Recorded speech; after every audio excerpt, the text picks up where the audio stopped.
மெய்யாக எங்களது பாடுகளை ஏற்றுக்கொண்டு துக்கங்களை சுமந்து கொண்டே. மெய்யாக எங்களது பாடுகளை ஏற்றுக்கொண்டு துக்கங்களை சுமந்து கொண்டே. ஐயா துக்கங்களை சுமந்து கொண்டே. நீர் நல்லவர், சர்வ வல்லவர், உம் இரக்கத்திற்கு முடிவே இல்லை, உம் அன்பிற்கு அளவே இல்லை.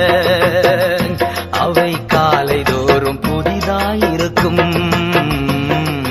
மனதுருகும் தெய்வமே ஏசையா, மனதார துதிப்பேன், ஸ்தோத்தரிப்பேன்.